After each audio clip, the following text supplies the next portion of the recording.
للہ رب العالمین والصلاة والسلام علی سید الانبیاء والمرسلین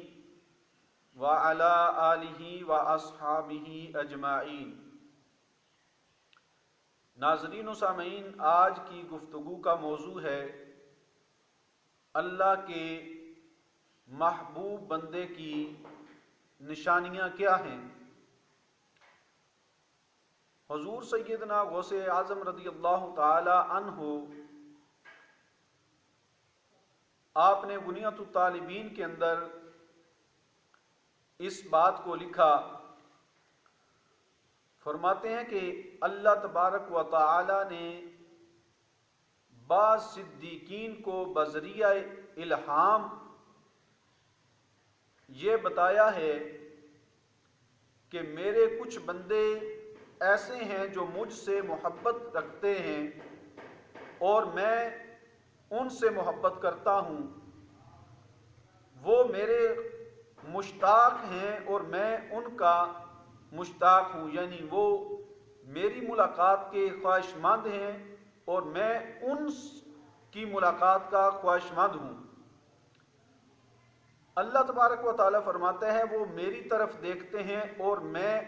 ان کی طرف دیکھتا ہوں، اگر تم نے بھی ویسے ہی عمل کیے تو میں تمہیں بھی اپنا محبوب بنا لوں گا۔ ان صدیقین نے اللہ رب العزت کی بارگاہ میں عرض کی، یا باری تعالیٰ وہ تیرے محبوب بندے کون ہیں، ان کی علامات اور ان کی نشانیاں کیا ہیں؟ تو اللہ تبارک و تعالیٰ نے فرمایا وہ دن میں نماز کے اوقات کی ایسی حفاظت کرتے ہیں جیسے درندوں کے ڈر سے چرواہا اپنی بکریوں کی دیکھ بھال کرتا ہے، اور وہ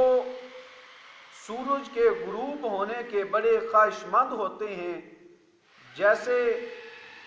پرندے اپنے گھونسلوں میں جانے کے لیے سورج ڈوبنے کا انتظار کرتے ہیں، جب رات ہوتی ہے تو وہ گھونسلوں کے اندر چلے جاتے ہیں۔ اسی طرح اللہ کا نیک بندہ، اس کی علامت اور نشانی یہ ہے کہ وہ بھی سورج کے ڈوبنے کا انتظار کرتا ہے کہ جس وقت سورج ڈوبے گا میں رات کو اللہ کی بارگاہ میں قیام کروں گا، سجدہ کروں گا، رکوع کروں گا۔ تو فرمایا کہ اللہ کے میرے اس محبوب بندے کی نشانی یہ ہے کہ وہ سورج کے ڈوبنے کا مشتاق ہوتا ہے، خواہش مند ہوتا ہے، تاکہ وہ رات کے پہر میں اللہ کی عبادت کر سکے۔ تو اس کے بعد فرمایا کہ اللہ کے محبوب بندے کی نشانی یہ ہے کہ اور وہ رات کو میرے کلام کی تلاوت کر کے، یعنی قرآن مجید کی تلاوت کر کے، اللہ فرماتا ہے وہ مجھ سے ہم کلام ہوتا ہے اور میرے انعامات کا ذکر کر کے عاجزی کا اظہار کرتا ہے، اور ان میں سے فرمایا کچھ وہ ہیں جو میری بارگاہ میں گریہ وزاری کرتے ہیں، یعنی رو کے مجھے منانے کی کوشش کرتے ہیں، اور بعض خشوع و خضوع والے ہوتے ہیں، کچھ کرتے ہیں اور کچھ گریہ زاری کرتے ہیں، کچھ قیام کرتے ہیں اور کچھ رکوع کرتے ہیں۔ یعنی یہ اللہ کے محبوب بندوں کی نشانیاں ہیں کہ اللہ کا محبوب بندہ وہ ہے جو نماز کی بڑی پابندی کرتا ہے اور راتوں کو اٹھ کر اللہ کی عبادت اور ریاضت کر کے اور اللہ کے قرآن کی تلاوت کر کے اپنے رب سے ہم کلام ہوتا ہے۔ اللہ تبارک و تعالی ہمیں بھی ایسے نیک اعمال کرنے کی توفیق عطا فرمائے۔